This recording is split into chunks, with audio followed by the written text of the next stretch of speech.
Welcome back to our channel, and today we have cooked an extremely interesting story for you all.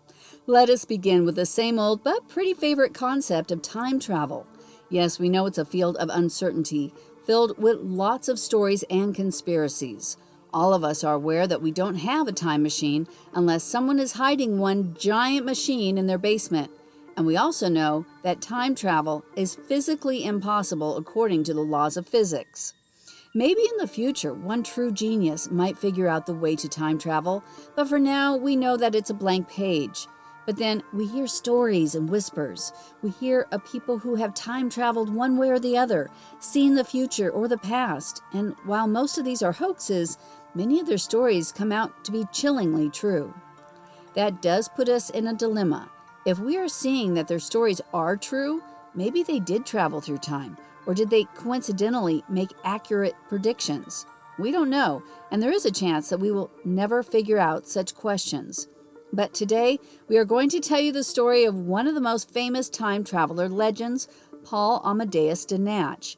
If you have never heard of his name, the easiest way to know it would be to go to the Amazon bookstore and search for Chronicles From The Future. It is perhaps one of the most interesting journals ever written, and some might even consider it as a prediction list for the future. As we said before, we cannot answer such unanswerable questions, but we can tell you more about who Paul Dienach is and why is the journal written by him one of the most curious books ever published. However, before we go on any further, do not forget to subscribe to our channel so that you do not miss out on the endlessly fascinating stories we bring for you. Dienach was a plain, simple man in the 1920s who had no future plans of becoming a writer. Far from it, he was studying and training to become a teacher who taught German. Disaster struck Dienach when he became the victim of a sleeping sickness, a condition that leads to the swelling of the brain, in the year 1921. Quite unfortunately, Dienach went into a prolonged coma while he was hospitalized at Geneva Hospital for nearly a year. After his condition improved, he decided to move to a place with a better climate, and with respect to that decision, he moved to Greece in 1922. Although we didn't mention it before, Dienach was an extremely good teacher, and he soon became a reputable teacher at a German university in Greece.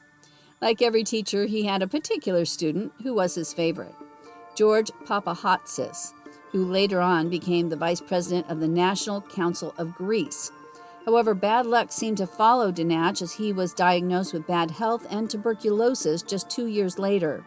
He decided to move again, this time to Italy for a change in the air. Before he left a mysterious briefcase filled with handwritten pages with Papahatsis and asked him not to read them until he left. Any other person might have been overly curious, but George, being the loyal student that he was, didn't begin to read the pages until his teacher left.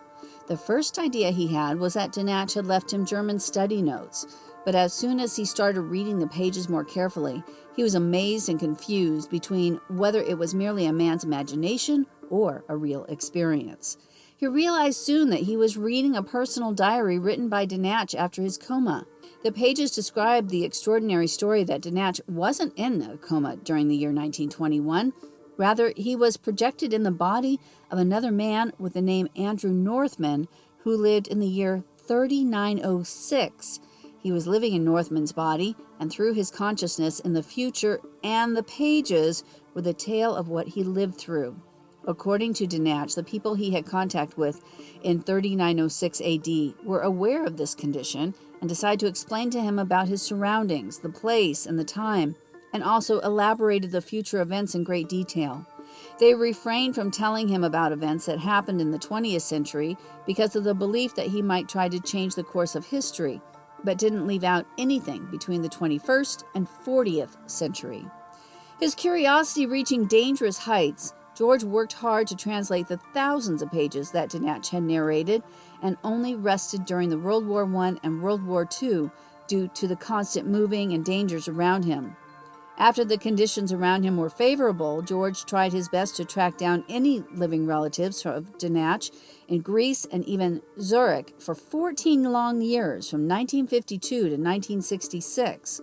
Misfortunate stroke again, and he was unable to find anyone, and came to the conclusion that if Dienach and his relatives were alive, They must have changed their names and surnames as they had fought on behalf of the German side. Papa Hotsis made a decision to share his translated notes with a closed circle of Freemasons. Sadly, the writings were seized from him as the secret society believed it was paramount to the future of mankind. Finally, in 1972, Paul managed to publish the writings in the form of a book, Chronicles From The Future. He received extreme criticism from the church, and most of the copies were burnt. Luckily, some copies made it through history and exist as a legitimate book in the present. According to what was told to Dienach by the people from the future, humanity will struggle with the problems of economic disparity, overpopulation, local wars, and lack of nutrition in the years 2000 through 2300 AD. Eerily enough, we are living through this prediction and certainly know that this, in fact, is the truth. In 2204 AD, humans successfully colonized Mars in vast numbers, amounting to 20 million, but decide to never colonize other planets again after a disaster in 2265 AD kills the entire population there. 2309 AD becomes a pivotal year for humanity as a great disaster and a global war hits together, which nearly ends the population and leads the survivors to self-reflect and grow as individuals. This huge change leads to the formation of a unified world parliament, which is constituted by scientists and humanitarians elected by the nations. The monetary system changes. So does the lifestyle of people, as they do not have to work as hard as they did before. Resources are distributed based on needs, and problems like overpopulation and climate change reduce considerably during this time. Although it does seem like a great time to be alive in, the unified parliament faces rejection from national governments as they consider to be totalitarianism. Human beings are more lethargic, spiritually weak, and sluggish. In history, this is known as the Dark Era. The year 3382 AD is a significant year for humanity, as one by one people begin to develop hypervision, a direct access to great knowledge and unbelievable clarity and creative powers. The working age is just 2 years from the ages of 17 to 19. There are plenty of resources and the population of the world is less than 1 billion. It seems like a big loss that we don't know what happens next. But if what Dienach narrated is true, and this is the certain course for humanity, we can safely say that after a lot of hardships, humanity does achieve peace and happiness. It might take a long, long time, but if this is the truth and not Dienach's hallucinations, we can assure ourselves that the future is bright. If you loved the video, do not forget to click the like button and comment below on what you think about Dienach's narration. We will be back with another enthralling video very soon.